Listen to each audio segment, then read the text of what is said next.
आजच्या या कार्यक्रमाच्या निमित्ताने अतुल शेठ सुद्धा आज उपस्थित आहेत.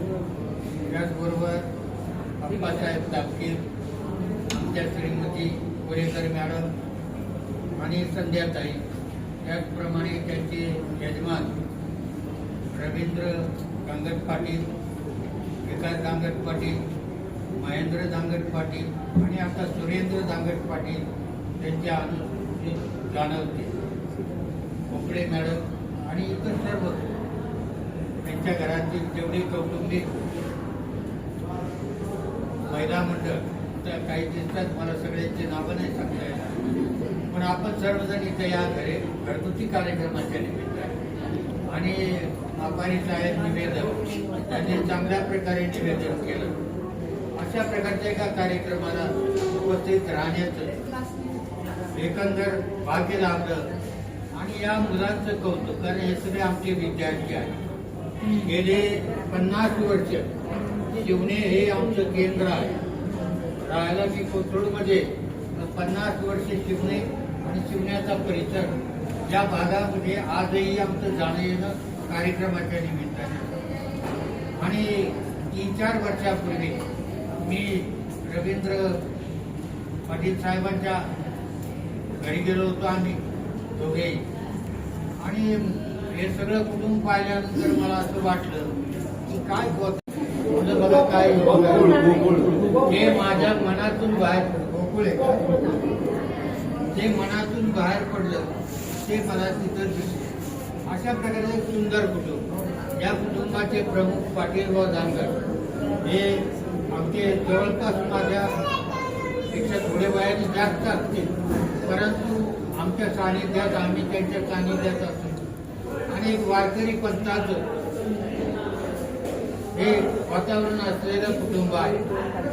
तेव्हा या कुटुंबावरती उत्तम संस्कार झालेले ते आज आपल्याला पाहायला मिळतात. आता चित्रकला किंवा शिल्पकला अनेक प्रकारच्या कला आहेत, त्या आपोआप येत नाही. त्याच्यासाठी कष्टही करावी लागतात आणि मनापासून उर्मी असावी लागते.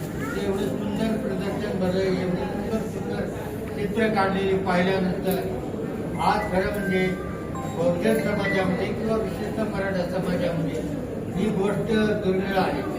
कारण एक तर घरातून प्रोत्साहन मिळत नाही आणि आवडही लागते त्या व्यक्तीला ज्याला काही करायचे आपल्या जीवनामध्ये.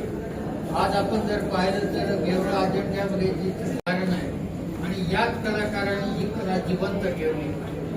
चित्रकला मला आठवतं की मी 1971 साली नोकरीमध्ये जेव्हा प्रवेश केला तेव्हा संत तुकाराम विद्यालय लोहगाव या शाळेमध्ये मी शिकवायला उभा राहिलो आणि मला तेव्हापासून बोलायची आवड होती.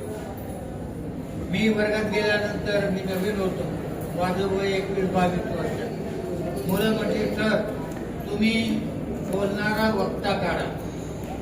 बोलणारा वक्ता म्हणजे चित्र काढा. तर चित्रकला काही मला येत नाही. त्यांना म्हटलं मला चित्रकला येत नाही. तुम्ही म्हणताय बोलणारा वक्ता काढा, त्याच्याऐवजी वक्ता कसा असतो तेवढंच सांगतो आणि बोलायला त्याची कला असते. आता यांना कविता येतात कोरेकर बाईंना, त्यांची उर्मी आहे. कोणाला जो छंद आहे तो जोपासण्यासाठी कौटुंबिक वातावरण लागतं. ते या कुटुंबाने केलं, त्यांनी कबूल केलं. आई वडिलांचे लहानपणी काही संस्कार होतात ते आप्पांनी त्यांच्या मंडळीने केले. सुरेंद्र, रवींद्र आणि महेंद्र सगळी नावं अजूनही लक्षात आहेत आणि कारण ते संपर्कात आहे. विकास दांगट हे मधून अजून आम्हाला भेटतात आणि हे तर आता उत्तम असं नेतृत्व तयार झाले शिवणे गावामध्ये. अगदी यांच्या आजोबा, आता यांनी सांगितलं अनंतराव दांगट पाटील, पंजोबा का आजोबा अनंतराव दांगट पाटील, आजोबा प्रभाकर दांगट पाटील आणि वडील दिगंबर नानाच म्हणायचो आम्ही. आणि ही आता 4थी पिढी मी पाहिली. तेव्हा असं संस्कारक्षम असे शिवणे गाव आणि आम्ही दोघं जण आता त्यांनी काय सांगितलं मला माहित नाही, बरंच काय माझ्याविषयी सांगितलं. अलीकडं पलीकडं सगळं जाणून घेतलं म्हणून इतका वर्षाचा काळ गेला. एकमेकाची साथ असल्याशिवाय कोणतंही चांगलं कार्य आणि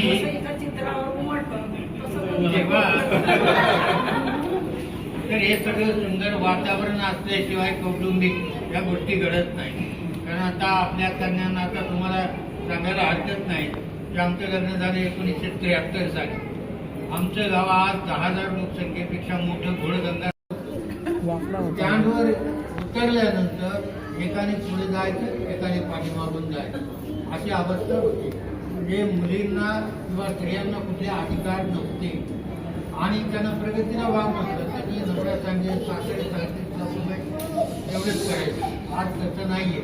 आज प्रत्येक पती घरातील इतर माणसं सहकार्य करतात.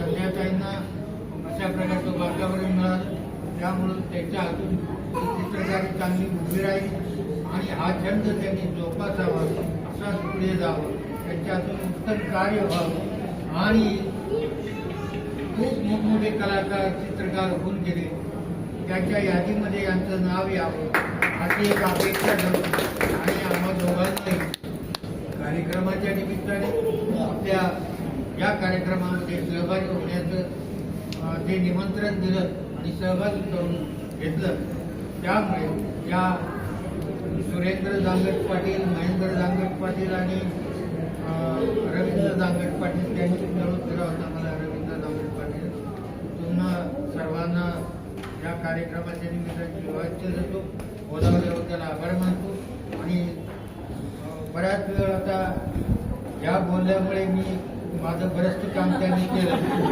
त्यामुळे काय काय होतं ते सगळं त्यांनी सांगून टाकलं. आता मला बोलण्याची काय आवश्यकता नाही. आपण सर्वजण इथं जमला या घरगुती कार्यक्रमामध्ये. आणखी आता बरेच आहे तिथं पण मला सांगता येणार नाही नावं सगळ्यांची. पण आपल्या सगळ्यांचं कौतुक करून थांबतो. जय हिंद, जय महाराष्ट्र.